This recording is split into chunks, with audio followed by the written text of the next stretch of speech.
दोस्ती एक ऐसा शब्द है जिसे सभी रिश्तों से बढ़कर माना जाता है। अपनी पर्सनल लाइफ में चल रही चीजों को हम अपनी फैमिली से शेयर करें या ना करें, मगर खास दोस्त से जरूर शेयर करते हैं। इसी तरह जब हम कुछ खरीदते हैं या हमें कुछ गिफ्ट मिलता है, तो जब तक हम उन चीजों को अपने दोस्तों को नहीं दिखाते हैं, खुशी अधूरी सी रहती है। बेंगलुरु के रहने वाले 19 साल के शरद की जिंदगी में भी एक ऐसा दोस्त था जिससे वो हर छोटी बड़ी खुशी शेयर किया करता था। एक दिन जब शरद के पापा शरद को बुलेट बाइक गिफ्ट करते हैं, तो शरद इस खुशी को भी उसी खास दोस्त के साथ शेयर करने निकल जाता है। लेकिन वो दोस्त के यहां पहुंच पाता उसके पहले ही उसके साथ कुछ ऐसा होता है जिसकी कल्पना उसने भी नहीं की थी। और फिर घर वालों को रात में व्हाट्सएप पर एक के बाद एक कुल 3 वीडियो मिलते हैं, जिससे उनके पैरों तले जमीन खिसक जाती है। उस व्हाट्सएप मैसेज में क्या था, आखिर ये पूरा मामला क्या था और शरद के साथ क्या कुछ हुआ था, चलिए जानते हैं सब कुछ इस वीडियो में आगे। और इन सब के पीछे किसका हाथ था वो जानेंगे तो यकीनन आप शॉक्ड रह जाएंगे। तो सब कुछ जानने के लिए वीडियो में आखिर तक जरूर बने रहें। लेकिन दोस्तों, इस सच्ची घटना की कहानी हम आपको बताएं उससे पहले आपसे एक रिक्वेस्ट है कि अगर आपने अब तक इस चैनल को सब्सक्राइब नहीं किया है तो जल्दी से चैनल को सब्सक्राइब कर लीजिए। साथ ही हमारी लेटेस्ट वीडियो की जानकारी के लिए बेल आइकन दबाना ना भूलें। चलिए अब कहानी शुरू करते हैं। शरद का जन्म एक मलयाली परिवार में हुआ था, मगर पिता की नौकरी बेंगलुरु में थी, इसलिए सब लोग बेंगलुरु में ही रहते थे। शरद का बचपन भी बेंगलुरु में ही गुजरा था और उसकी पढ़ाई लिखाई भी यहीं से हुई थी। शरद के परिवार में उसके माता पिता के अलावा उसकी एक बहन भी थी। शरद पढ़ाई लिखाई में काफी अच्छा था और उसका एडमिशन इंजीनियरिंग में भी हो चुका था। शरद को पढ़ाई लिखाई के साथ साथ बाइक का भी काफी शौक था, इसलिए जब शरद की उम्र 18 साल से ज्यादा हो जाती है तो उसके पिता उसे रॉयल एनफील्ड की दमदार बुलेट बाइक गिफ्ट करते हैं। शरद को बाइक गिफ्ट में मिले हुए कई दिन हो गए थे, मगर बिजी होने की वजह से वो अपने कुछ खास दोस्तों को बाइक नहीं दिखा पाया था। इसलिए जब उसे छुट्टी मिलती है तो दोस्तों के साथ प्लानिंग करता है और फाइनली 12 सितंबर 2017 को वो अपनी चमचमाती बुलेट बाइक लेकर दोस्त को दिखाने के लिए शाम के लगभग 6:10 बजे घर से निकल जाता है। घर से निकलते समय मां वनजा ने कहा था कि जल्दी घर आ जाना, लेकिन लगभग 7:30 बज चुके थे और शरद घर नहीं आया था। इसलिए शरद की मां उसे फोन करती है, लेकिन वो फोन नहीं उठाता है, जबकि अमूमन ऐसा नहीं होता है। अक्सर शरद एक बार में ही फोन रिसीव कर लेता था और अगर किसी कारण रिसीव नहीं कर पाता था तो थोड़ी देर में कॉल बैक जरूर करता था। शरद की मां सोचती है कि वो बिजी होगा या बाइक चला रहा होगा या फिर हो सकता है घर पहुंचने वाला होगा, इसलिए उसने फोन नहीं उठाया है। ये सोचकर वो थोड़ी देर इंतजार करती है, लेकिन जब ना तो शरद घर पहुंचता है और ना ही कॉल बैक करता है तो एक बार फिर से वो फोन करती है, मगर इस बार भी कोई जवाब नहीं मिलता है। इसके बाद शरद की मां लगातार फोन करती रहती है, मगर उधर से फोन रिसीव होता ही नहीं है। इस तरह शरद की मां की बेचैनी बढ़ने लगती है। अभी शरद की मां लगातार फोन कर ही रही थी कि व्हाट्सएप पर उन्हें एक मैसेज मिलता है जिसमें लिखा हुआ था कि मैं 10:30 बजे तक घर पहुंच जाऊंगा। ये मैसेज देखकर तो किसी को भी तसल्ली हो जाती कि बेटा 10:30 बजे तक घर आ जाएगा, मगर इस मैसेज ने शरद की मां की बेचैनी को और बढ़ा दिया। दरअसल शरद जब भी मां को कोई मैसेज करता था तो उसके मैसेज की शुरुआत में अम्मे शब्द जरूर होता था, यानी शरद मैसेज में अपनी मां को अम्मे से ही संबोधित करता था। मगर इस बार मैसेज में सीधे लिखा हुआ था कि मैं 10:30 तक पहुंच जाऊंगा। ये मैसेज जैसे ही शरद की मां देखती है, वो तुरंत मैसेज का जवाब देती है कि तुम जल्दी से फोन पर बात करो या फिर जितनी जल्दी हो सके घर वापस आओ, नहीं तो मैं पुलिस को बता दूंगी कि तुम गायब हो। मां के इस मैसेज के बावजूद शरद फोन नहीं करता है और ना ही फिर इस मैसेज का कोई जवाब देता है। इसके बाद भी कई बार शरद को फोन किया जाता है, मगर कोई जवाब नहीं मिलता है। अब यहां शरद की मां सोच ही रही थी कि अब क्या किया जाए। उसी बीच एक बार फिर से उनकी मोबाइल की घंटी बजती है। जब वो मोबाइल चेक करती हैं तो पता चलता है कि शरद ने इस बार कोई वीडियो भेजा है। जैसे ही वो इस वीडियो को डाउनलोड करके प्ले करती हैं, उसे देखकर उनके पैरों के तले जमीन खिसक जाती है और वो तुरंत चीखते हुए शरद के पिता को आवाज लगाती हैं। दरअसल ये वीडियो जरूर शरद के नंबर से आया था और वीडियो में शरद ही था, मगर वीडियो में जो बातें कही गई थी वो होश उड़ाने वाली थी। उस वीडियो में शरद कह रहा था कि मुझे इन लोगों ने किडनैप कर लिया है, अगर मुझे बचाना चाहती हो तो जितनी जल्दी हो सके इन लोगों को 50 लाख रुपए दे दो, और अगर पैसे नहीं दिए तो ये मुझे मार डालेंगे। इतना ही नहीं, इन लोगों को मेरी बहन के बारे में भी मालूम है और वो लोग उसको भी फॉलो कर रहे हैं। पैसे ना देने पर वो उसे भी मार डालेंगे। ಇವರು ತುಂಬಾ ಟೆರರ್ ಆಗಿದ್ದಾರೆ. ಪೊಲೀಸ್ ಕಂಪ್ಲೇಂಟ್ ಮಾಡಿದ್ರೆ ನಮ್ಮ ಫ್ಯಾಮಿಲಿಗೂ ನನಗೂ ತುಂಬಾ ತೊಂದರೆ. ನಮ್ಮ ಅಕ್ಕನೂ ಫಾಲೋ ಮಾಡ್ತಾ ಇದ್ದಾರೆ. ಇವರು ಡೇ ಬೈ ಡೇ ಎಲ್ಲ ಆಕ್ಟಿವಿಟೀಸು ಹೇಳಿದ್ದಾರೆ ನನ್ನ ಹತ್ರ. ಅದೆಲ್ಲ ಕರೆಕ್ಟ್ ಆಗೇ ಇದೆ. ಪ್ಲೀಸ್ ಫ್ಯಾಮಿಲಿ ಜೊತೆ ನನ್ನನ್ನು ಉಳು.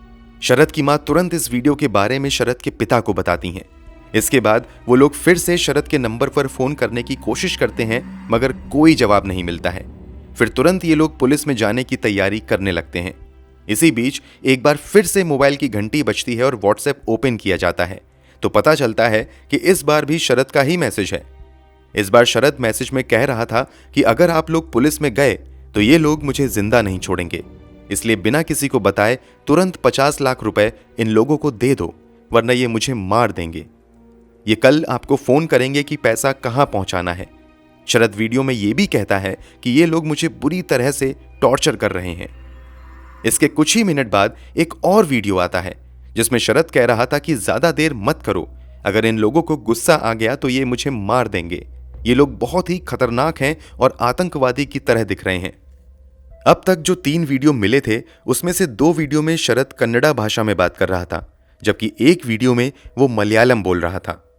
स्थिति की गंभीरता को समझते हुए शरद के पिता पुलिस से मदद लेने का फैसला करते हैं और वो तुरंत गणभारती पुलिस स्टेशन जाकर शरद के किडनैपिंग का मामला दर्ज करवा लेते हैं।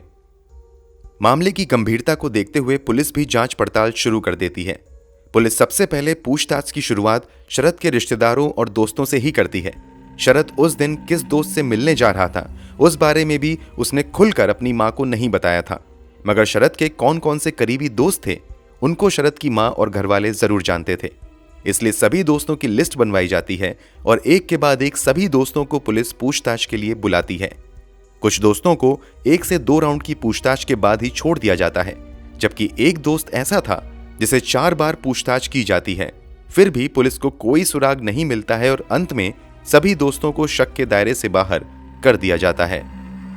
अब पुलिस इस एंगल से जांच शुरू करती है कि शायद शरद के पिता की किसी से दुश्मनी हो और वो बदला लेने के लिए ऐसा कर रहा हो, मगर ये एंगल भी काम नहीं आता है और यहां से भी पुलिस को निराशा ही हाथ लगती है। इधर शरद ने जो बैक टू बैक 3 वीडियोस भेजे थे उसके बाद से उसका एक भी मैसेज नहीं आता है, साथ ही मोबाइल भी स्विच ऑफ हो जाता है। क्योंकि ये एक हाई प्रोफाइल मामला था, इसलिए इस जांच में सेंट्रल क्राइम ब्रांच बेंगलोर के भी अधिकारियों को शामिल कर लिया जाता है और जांच नए सिरे से शुरू की जाती है। पुलिस हर तरफ हाथ पैर मारती रहती है, मगर कई घंटे बीत जाने के बाद भी नतीजा शून्य ही रहता है। इधर मामला मीडिया में भी लीक हो जाता है और धीरे धीरे ये मामला गर्म होना शुरू हो जाता है। इधर पुलिस शहर के सभी हिस्ट्री शीटर और इस तरह के पुराने मुकदमों में शामिल लोगों की भी जांच पड़ताल शुरू कर देती है, मगर कहीं से भी शरद की किडनैपिंग का कोई क्लू नहीं मिलता है। पुलिस जांच में मिली नाकामियों के बीच सेंट्रल क्राइम ब्रांच के एक अधिकारी उन सभी वीडियो को फिर से देखने का फैसला करते हैं तथा कुछ एक्सपर्ट्स को भी बुलाया जाता है ताकि वीडियो को देखकर शरद की बॉडी लैंग्वेज को समझा जा सके। गौर से वीडियो देखने पर पता चलता है कि शरद ने जो दूसरा वीडियो भेजा था उसके अंत में हल्की सी आवाज आती है जिसमें वो ये कहता हुआ सुना जाता है कि ये ठीक है। मतलब शरद किसी से पूछ रहा है कि उसने जो कुछ भी कहा है ठीक से कहा है या नहीं। इस वीडियो पर एक्सपर्ट्स कहते हैं कि वीडियो बनाने के बाद अंत में शरद सामने की तरफ देखता है, मतलब इससे यह पता चलता है कि कैमरे के पीछे जरूर कोई ऐसा था जिसे शरद जानता है, तभी वो कहता है कि ये ठीक है। इसके अलावा वीडियो में शरद की जो बॉडी लैंग्वेज थी वो बिल्कुल सामान्य थी और वो ऐसे लग रहा था कि किसी जान पहचान वाले लोगों के साथ है। वो बहुत ज्यादा घबराया हुआ नहीं दिख रहा था। इन सब के बाद एक अधिकारी ये पूछते हैं कि क्या कोई ऐसा व्यक्ति है जो किडनैपिंग के बाद से आप लोगों के प्रति कुछ ज्यादा ही हमदर्दी दिखा रहा है या फिर उसका आना जाना बढ़ गया है। इस सवाल पर ज्यादातर लोग यही कहते हैं कि लगभग सभी का व्यवहार एक जैसा ही है, मगर शरद के पिता निरंजन कुमार बताते हैं कि शरद का एक बेहद ही करीबी दोस्त जो कुछ ज्यादा ही हमदर्दी दिखा रहा है। इसके अलावा वो एक लौता बंदा है जो घटना के बाद से लगभग हर दिन हमारे घर आ रहा है। इतना ही नहीं, उसने कई बार मुझसे ये भी कहा है कि अंकल जो भी पैसे मांग रहे हैं उन्हें पैसा दे दो, नहीं तो वो शायद शरद को मार डालेंगे। इस खुलासे के बाद पुलिस तुरंत उस दोस्त को बुला भेजती है। इस दोस्त का नाम विशाल था। विशाल की उम्र 21 साल थी और ये शरद का पड़ोसी भी था। इसके अलावा बचपन से ही शरद और विशाल की दोस्ती थी। इतना ही नहीं, विशाल शरद की बहन का क्लास साथी भी था। विशाल का आना जाना भी शरद के घर लगा रहता था। विशाल परिवार के बाकी सदस्यों के करीब भी था और जिगरी दोस्त होने की वजह से ये किसी फैमिली मेंबर से कम नहीं था। विशाल आरटीओ ऑफिस में काम करता था। विशाल के आने के बाद एक बार फिर से पूछताछ का सिलसिला शुरू होता है और कई दौर की पूछताछ की जाती है। विशाल पुलिस के सभी सवालों का सटीक जवाब देता रहता है। इस तरह एक बार फिर से विशाल शक के दायरे से बाहर हो जाता है। हालांकि पूछताछ के दौरान विशाल पुलिस को कुछ लड़कों के नाम बताता है और कहता है कि शरद ने बताया था कि इन लोगों से मेरा झगड़ा हुआ है। साथ ही विशाल ये भी कहता है कि हो ना हो, इस अपहरण के पीछे उन लोगों का हाथ हो सकता है। इसके अलावा विशाल शरद के घरेलू ड्राइवर महेंद्र का भी नाम लेता है और उस पर भी शक जताता है। इस तरह विशाल जितने लोगों का नाम लेता है, तुरंत पुलिस उन लोगों को उठा लेती है और पूछताछ शुरू कर देती है। हालांकि कई घंटों की पूछताछ के बावजूद कुछ भी हासिल नहीं होता है। कुल मिलाकर जांच में अब तक जितने भी लोगों को पूछताछ के लिए बुलाया गया था, वो सभी बारी बारी से शक के दायरे से बाहर हो रहे थे और एक सवाल अभी भी बचा हुआ था कि आखिर शरद किस हालत में है और शरद को किडनैप करने के पीछे किन लोगों का हाथ है। अब इस जांच में टेक्निकल टीम को भी शामिल किया जाता है और शरद के मोबाइल लोकेशन और कॉल हिस्ट्री निकाली जाती है। वैसे ये तो बहुत पहले हो जाना चाहिए था, मगर जिस पुलिस थाने में केस दर्ज करवाया गया था, उसके इंस्पेक्टर का ट्रांसफर कुछ दिनों पहले ही हुआ था और अब तक इस थाने में नए इंस्पेक्टर नहीं आए थे। इस कारण जांच की जो रफ्तार थी, बहुत ही धीमी थी। खैर, जांच से पता चलता है कि जिस समय शरद ने वो वीडियो भेजा था, उस समय उसका लोकेशन उसके घर से लगभग 20 से 25 किलोमीटर दूर दूसरे शहर में था। इस खुलासे के बाद न जाने क्यों पुलिस की एक बार फिर से शक की सुई विशाल की तरफ जाती है और विशाल के मोबाइल की कॉल हिस्ट्री और लोकेशन हिस्ट्री निकाली जाती है। लोकेशन हिस्ट्री से जो खुलासा होता है, उससे सभी के होश उड़ जाते हैं। दरअसल पता चलता है कि जिस समय शरद ने वीडियो रिकॉर्ड करके भेजा था, ठीक उसी समय विशाल का भी मोबाइल लोकेशन वहीं का था जहां पर शरद था। हालांकि इसके बावजूद पुलिस विशाल को नहीं उठाती है, बल्कि उसके नंबर को सर्विलेंस पर डाल दिया जाता है। साथ ही उसकी लोकेशन की भी जानकारी निकाली जाती है तो पता चलता है कि विशाल अपने कुछ लोगों के साथ पिछले 2-3 दिनों से शहर से कुछ दूरी पर मौजूद सुनसान जगह पर जा रहा था। जांच के दौरान यह भी पता चलता है कि विशाल पिछले कुछ दिनों से नॉर्मल कॉल करने की बजाय व्हाट्सएप कॉल के जरिए ही दोस्तों से बात कर रहा है।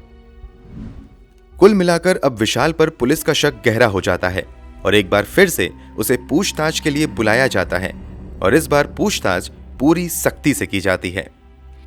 इस सख्ती के बाद जो खुलासा होता है, उस पर तो एक पल के लिए शरद के माता पिता को भी यकीन नहीं होता है। दरअसल शरद और विशाल की बचपन की दोस्ती थी। इसके अलावा विशाल और शरद की बहन एक ही क्लास में पढ़ते थे। इतना ही नहीं, विशाल शरद की बहन से प्यार भी करता था।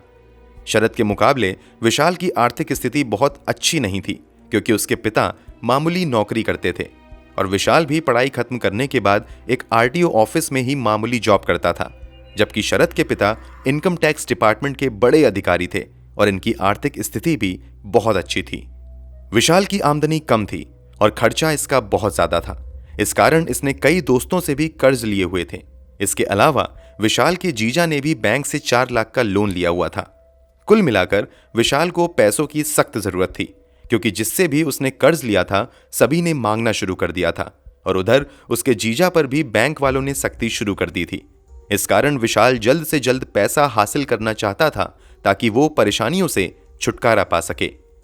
चूंकि विशाल को पता था कि शरद के पापा इनकम टैक्स ऑफिसर हैं और उनके पास काफी पैसा भी है, इसलिए विशाल अपने कुछ दोस्तों के साथ मिलकर प्लान बनाता है कि अगर हम लोग शरद को किडनैप कर लेते हैं तो हमें काफी पैसा मिलेगा, जिसे हम सभी आपस में बांट लेंगे।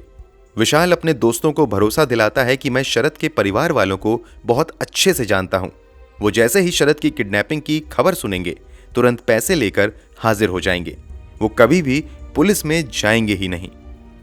जब विशाल अपने दोस्तों को इस बात का भरोसा दिला देता है कि किडनैपिंग करके वो काफी पैसा निकलवा सकते हैं, साथ ही पुलिस केस से भी बच सकते हैं, तो वो लोग भी इस क्राइम में शामिल हो जाते हैं और इसी के बाद साजिशों का दौर शुरू होता है।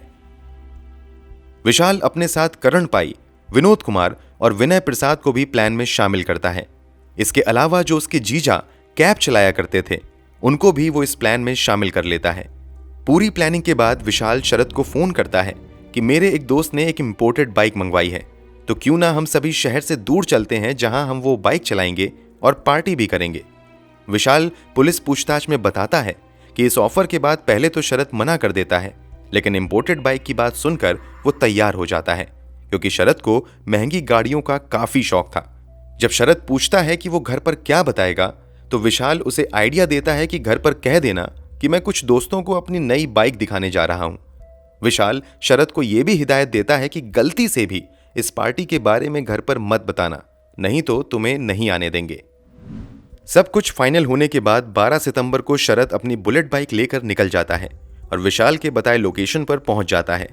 शरद 6:10 पर अपने घर से निकलता है और जैसे ही वहां 6:30 पर बताए गए लोकेशन पर पहुंचता है, विशाल के अन्य साथी तुरंत शरद को उसे बाइक से उठाकर कार के अंदर डाल देते हैं और उसके हाथ को बांधकर मुंह पर भी कपड़ा डाल देते हैं और वो उसे स्विफ्ट डिजायर कार में लेकर एक सुनसान जगह पर चले जाते हैं।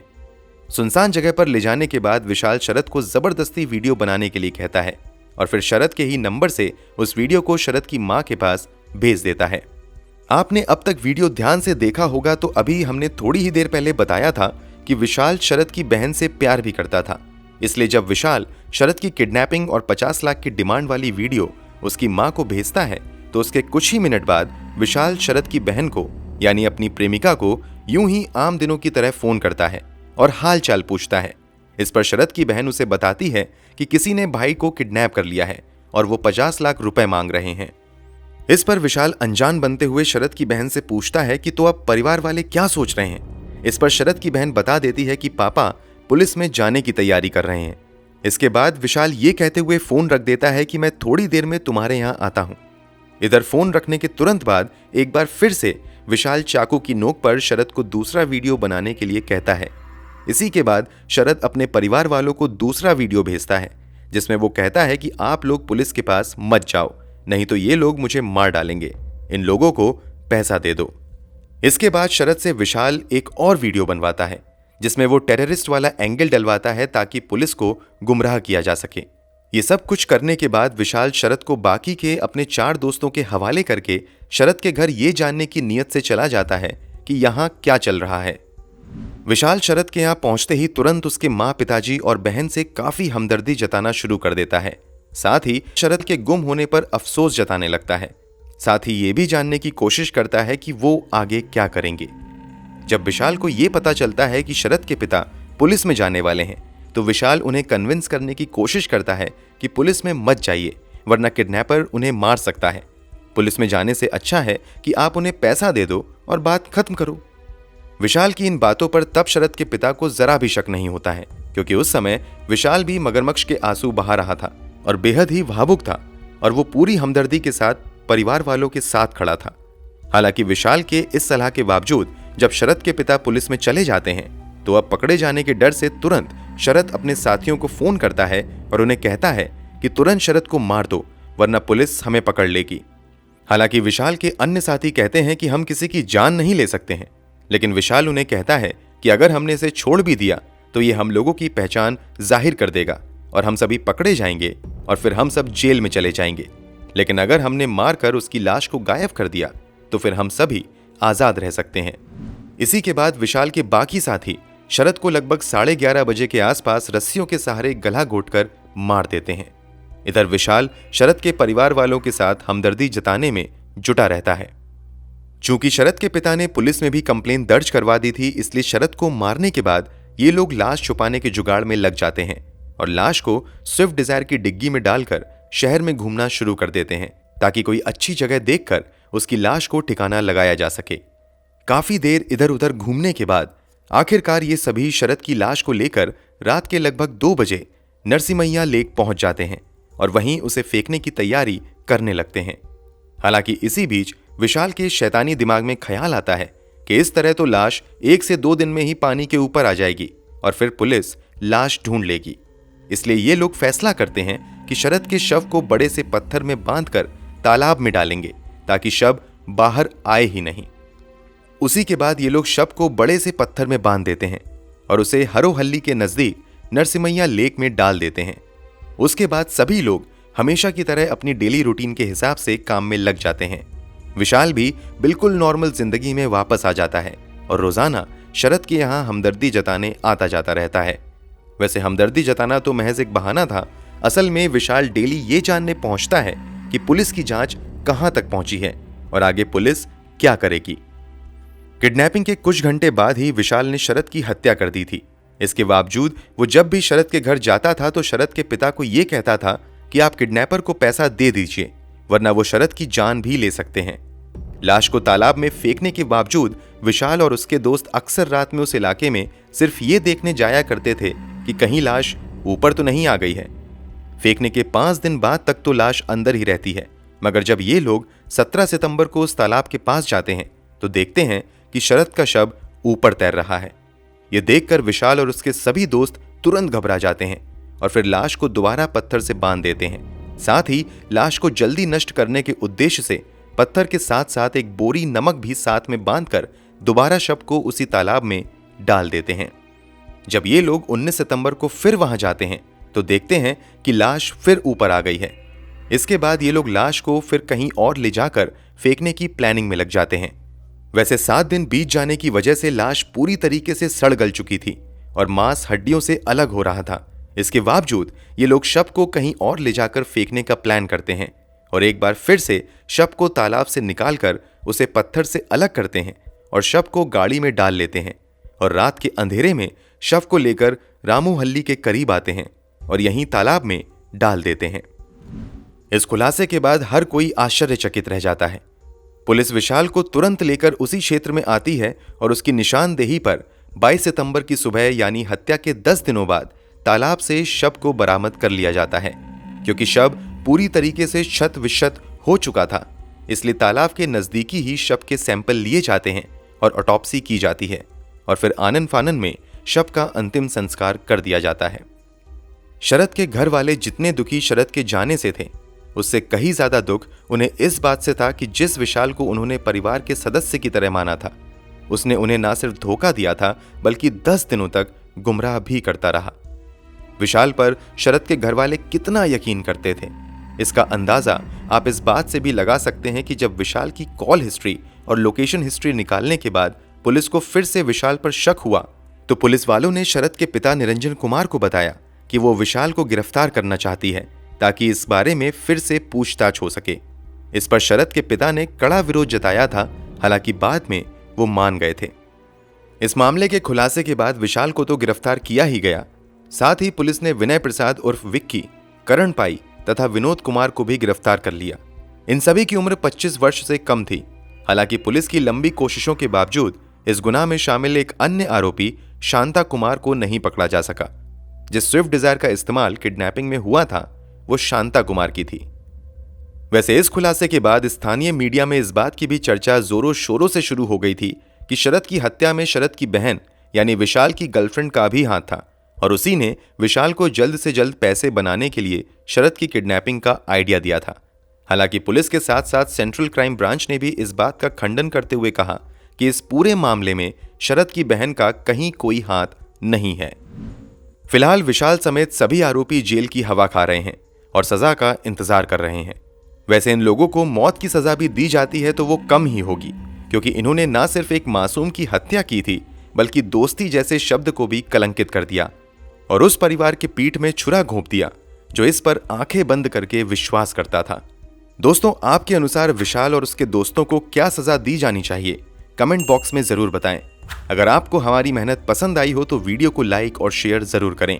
अगर आपने अब तक इस चैनल को सब्सक्राइब नहीं किया है तो जाने से पहले चैनल को सब्सक्राइब जरूर कर लें ताकि हम लगातार इस तरह की वीडियोस आपके लिए लाते रहें। धन्यवाद।